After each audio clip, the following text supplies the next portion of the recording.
Now we'll move on to the topic of input tax credit. यहाँ पे जो changes है, अमेंडमेंट्स है, उसके बारे में हम लोग डिस्कशन करेंगे. Now, as far as there is a question of availment of input tax credit and filing of returns, we have seen the mechanism in detail, but उसमें कुछ major changes हुए हैं. वो मेजर चेंजेस क्या है, we will try to assess and understand. तो सबसे पहला चेंज है, ITC can be availed. First point, ITC can be availed by the recipients only if inter alia, means among all other conditions which are there, such as receipt of goods should be there, tax document जैसे invoice हो, bill of entry हो, all those documents are there. ऐसे सारे conditions है ही, लेकिन in addition to that there is another condition which is there कि the supplier have uploaded the relevant invoices or debit notes in their form GSTR1 or invoice furnishing facility, and such details have been communicated to the recipients in form GSTR2B. Secondly, the details of ITC in respect of the said supply communicated under Section 38 has not been restricted under Section 16(2) of the 36(4) amended. We have seen this rule 36(4) जहां पे हमने देखा कि उसका एक evolution pattern था. Initially जब rule शुरू हो गया 36(4) in October 2019 in the financial year 1920, तो पहले तो उसके पहले there was no matching concept, matching of the returns filed by the supplier and the input tax credit reflected in the returns of recipient. इसमें कुछ कोरिलेशन नहीं था. But अक्टूबर 2019 से रूल 36(4) इंट्रोड्यूस होने के बाद इस पे मैचिंग कंसेप्ट आया. हमें पता है initially the matching was introduce with 20% marginal increase, कि मैचिंग जितना अमाउंट हो रहा है उससे 20% आप मैक्सिमम ले सकते हो, subject to actual input tax credit by the claimant. उसके बाद 20% was reduce to 10%, 10% was reduce to 5%, जैसे अक्टूबर से लेके दिसंबर, दिसंबर से लेके मार्च, मार्च के बाद. And from 1st January 2022, with effect from 1st January 2022, actual matching 100% of the ITC that a claimant is claiming should get auto-populated in the GSTR 2B of the recipient or claimant. और वो वहां पे कैसे आएगा, जो supplier है उसका GSTR1 जब फाइल करेगा टाइमली मैनर में, तो GSTR2B में वो रिफ्लेक्ट हो जाएगा. So from 1st January 2022, Rule 36(4) has been substituted to give the effect of this aforesaid amendment. अभी today, as of today's date, situation ऐसा है कि जो भी सप्लायर ने क्रेडिट पास ऑन किया है टाइमली रिटर्न फाइल करके, उस पीरियड में वही क्रेडिट वो क्लेम कर सकता है, क्लेमेंट जो है, ना कि based on the invoices that he has. To take an example, let's assume that there are A, B, C, D, and E, 5 suppliers supplying goods to Mr. X. इन सभी का 1 लाख का क्रेडिट है, each into 5, that is 5 lakh. Now, Mr. X has all the invoices A, B, C, D, E. लेकिन हुआ क्या है, unfortunately जो mister A है, जो 1 लाख का क्रेडिट पास ऑन करने वाला था, he forgot to file his return. कौन सा, GSTR1. बाकी बी ने कर दिया, सी ने कर दिया, डी ने कर दिया, ई ने कर दिया. तो GSTR2B अगर मैं देखता हूं इसका, मिस्टर एक्स के GSTR2B में देर इज ओनली 4 lakhs का क्रेडिट विच इज शोइंग. तो इनिशियली रूल 36(4) हमें क्या करता था, इससे 20% ऊपर देता था इनिशियली, तो मतलब 80,000 का प्रोविजनल क्रेडिट ले सकते थे हम लोग. देन उसके बाद उसको 10% कर दिया, तो वो लिमिट कम कर दिया. उसके बाद 5% कर दिया, जो और कम कर दिया. अभी क्या कर दिया, ये कुछ भी नहीं है. अभी exactly the amount which is appearing in my GSTR2B, उतना ही मैं क्लेम कर सकता हूँ. तो this is a major change as far as availment pattern is concern. If the details of input tax credit in respect of the said supply communicated to such registered person under 36, 38 have not been restricted, और वो जो credit pass on कर रहा है वो किसी और section में रिस्ट्रिक्टेड क्रेडिट नहीं होना चाहिए. ये that is a condition that is applicable from December 2021.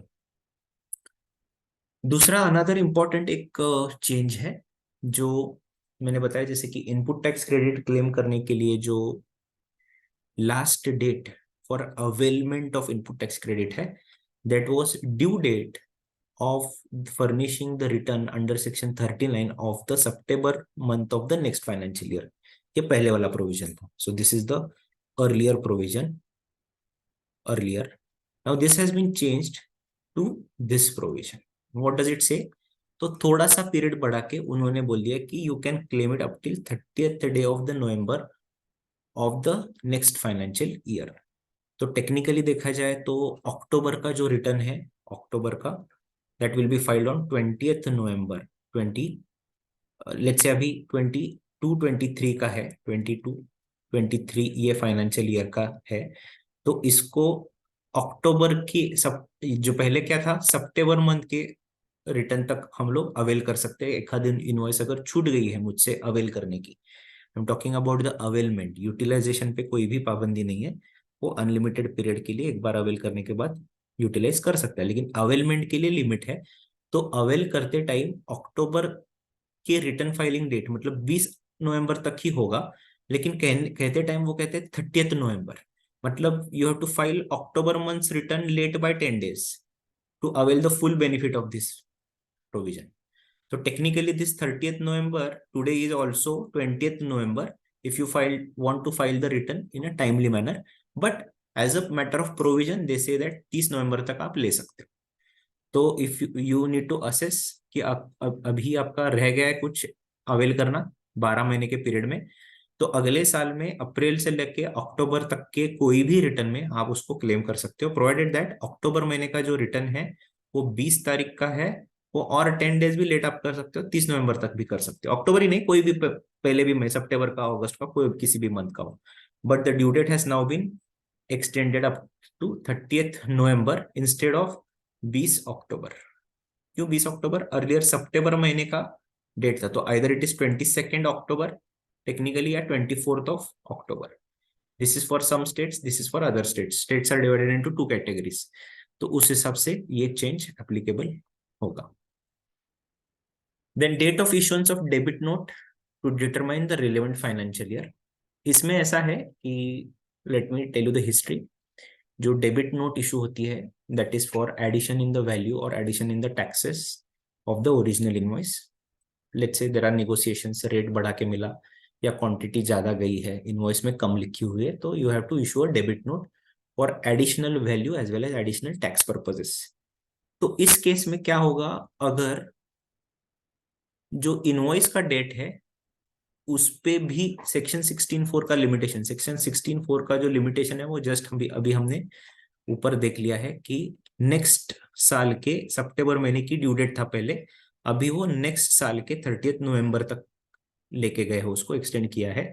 तो क्या वो ओरिजिनल डेट ऑफ इनवॉइस से एप्लीकेबल होगा या अंडरलाइन जो डेबिट नोट निकाली है उससे एप्लीकेबल होगा? तो इसके लिए एक एग्जांपल देख लेते हैं कि अ debit note is dated 7th July 21, मतलब ये 21-22 फाइनेंशियल ईयर में डेबिट नोट निकाली गई है in respect of original invoice of 16th March. तो 20-21 वाले फाइनेंशियल ईयर के लिए 21-22 में जाके एक डेबिट नोट निकालिए. Is it possible? Yes, it is definitely possible. It is a separate document, this is a separate document, अलग अलग फाइनेंशियल ईयर में फॉल ड्यू हो सकते हैं. तो ये अगर छूट जाते हैं मेरे रिटर्न्स में कंसिडर करने के लिए for the purpose of showing, तो इससे रिलेटेड अभी देखो, the debit note has been issued in financial year 21-22 and relevant financial year for calculation of 16(4) would be 21-22, but for invoice purpose, invoice के लिए 20-21 ही रहेगा. लेकिन 20-21 ये इनवॉइस का है फाइनेंशियल ईयर, इसीलिए डेबिट नोट को भी 20-21 कंसिडर करके 21-22 के नवंबर महीने तक का ही डेट एप्लीकेबल होगा क्या? तो ऐसा कुछ नहीं है। 21-22 का इनवॉइस इसको डॉक्यूमेंट कंसिडर करके इसमें 22-23 के नवंबर 30 तक का टाइम मिलेगा। सो जो भी डेबिट नोट का डेट है that is relevant, debit note किस इनवॉइस से रिलेटेड है that is not important. Then availment of ITC not booked in case of leasing and other than. ठीक है, ये कंफ्यूजन था जिस हिसाब से सेक्शन 17(5)(b) वर्डेड है। तो इसमें ऐसे लगता था, if you read this particular para, I will ask you to read this portion. तो इसमें देखो wording, food and beverages outdoor catering 17(5), पहले तो देखो 17(5) इज बेसिकली ब्लॉक्ड क्रेडिट्स। तो इसमें जो लिस्टेड आईटीसी है वो किसी भी हालत में टैक्स पेयर को आईटीसी क्लेम करने के लिए नहीं मिलेंगे। और उसमें एक 17(5) में बी क्लॉज है, वो क्लॉज कहता है कि food beverages outdoor catering beauty treatment health services cosmetic and plastic surgery, उसके बाद कॉमा है, उसके बाद लीजिंग है, कॉमा है, रेंटिंग और हायरिंग ऑफ मोटर व्हीकल्स, ऐसा वर्डिंग है। तो ये जो लीजिंग है इसका एप्लीकेबिलिटी इन जनरल है, या इसके साथ रीडिंग करना है, reading renting and hiring of motor vehicles vessels और एयरक्राफ्ट, मतलब ये leasing comes with this portion और it is in general leasing किसी भी चीज का। ये डाउट था बिकॉज ऑफ ये कॉमा। तो देखो लॉ में कितना छोटा सा भी वेरिएशन अगर करते हैं ड्राफ्टिंग के टाइम पे तो उसका पूरा मीनिंग निकल जाता है। तो it has been clarified that leasing referred here in refers to leasing of motor vehicle vessels and aircraft. तो इसी के इसको पूरा पढ़ना है ऐसे, लीजिंग रेंटिंग और हायरिंग ऐसे पढ़ना है उसको, leasing renting and hiring of motor vehicles vessels और एयरक्राफ्ट। तो ये तीनों को भी एप्लीकेबल होगा, नॉट इन जनरल वाला लीजिंग किसी भी अदर चीजों के लिए। देन सिमिलरली देखो ड्राफ्टिंग करते टाइम छोटी मोटी मिस्टेक हो जाती है जिसकी वजह से ये इशू हो जाता है। अभी 17(5)(b) में एक पोर्शन है फूड बेवरेजेस जो अभी हमने पहले पढ़ा था, उसमें यहाँ पे एक प्रोविजो दी है। देन मेंबरशिप और क्लब का रिलेटेड खर्चा है, एंड देन तीसरा और एक पॉइंट है,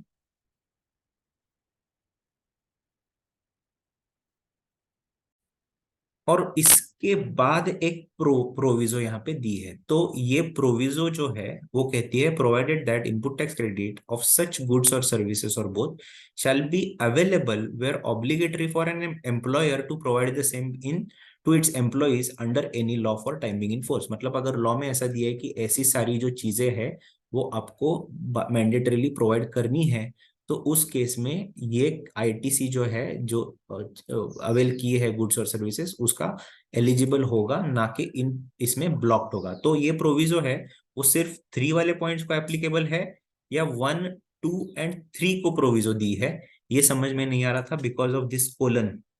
तो कोलन को अंडरस्टैंड करने के लिए सर्कुलर निकाला गवर्नमेंट ने और बोला कि that proviso after clause sub clause number 3 is applicable to the whole of section. मतलब ए को भी है, बी को मतलब सॉरी 1 को भी है, 2 को भी है और 3 को भी है।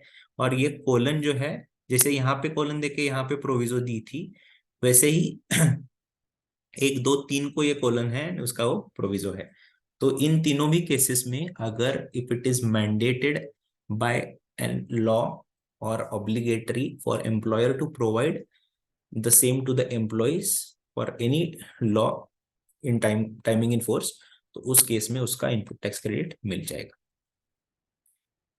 देन और एक देखो कि GSTR 2 हो या 36 हो या 42, 43 हो या 43A हो, इसके पूरे रेफरेंसेस अब लॉ में निकाल दिए गए क्योंकि इनिशियली मैंने ये पूरा आपको हिस्ट्री बताया था कि क्या प्रपोज्ड था जीएसटी में रिटर्न फाइलिंग, क्या प्रपोज था और क्या हो गया।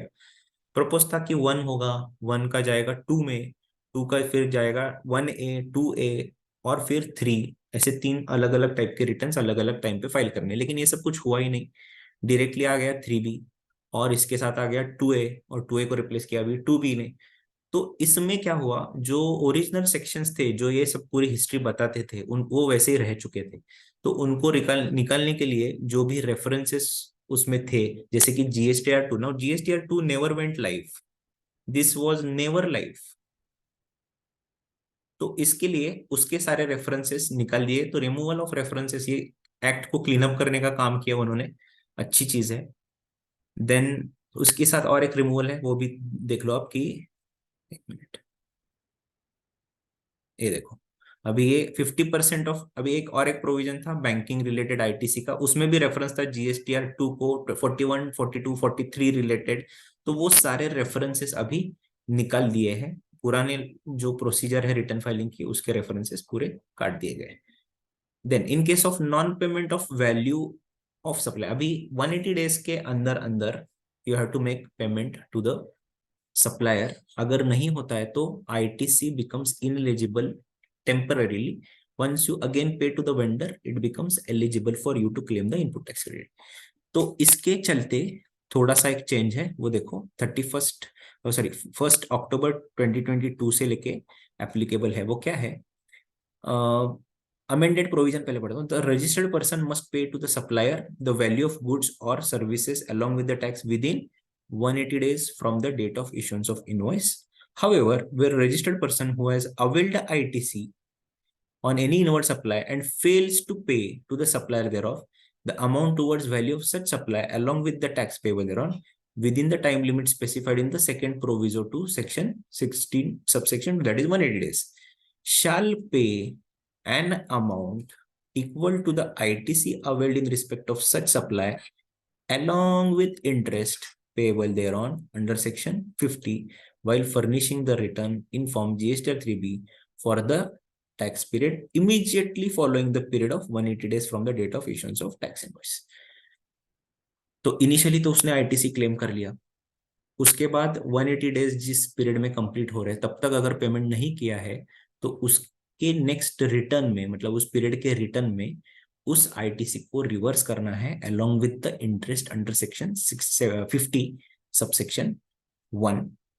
This condition of payment of value of supply plus tax within 180 days does not become applicable for supplies on which tax is payable on the reverse charge, क्योंकि खुद ही payment करने वाला हो और तभी उसका आईटीसी क्लेम करने वाला हो. डीम्ड सप्लाईज विदाउट कंसिडरेशन, जहां पे कंसिडरेशन ही नहीं है तो रिवर्सल का सवाल ही नहीं आता. ऐसे नहीं बोलेंगे कि कंसिडरेशन नहीं है तो रिवर्सल करो, तो आईटीसी मिलेगा. Additions made to the value of supply on account of supplier's liability in relation to such supply being incurred by the recipient of the supply under situations given in point B and C, the value of supply is deemed to have been paid. तो ये situation छोड़ के interest के साथ साथ हमें reverse करना पड़ेगा. I think we have pretty much covered this at the time of your original lectures, तो आपको चिंता करने की जरूरत नहीं. And then I told you references of 2 निकाल दिए गए. So that was it from my side on the input tax credit. Again, a very important area of GST, and hence the amendments in this area also technically become very, very important. Thank you.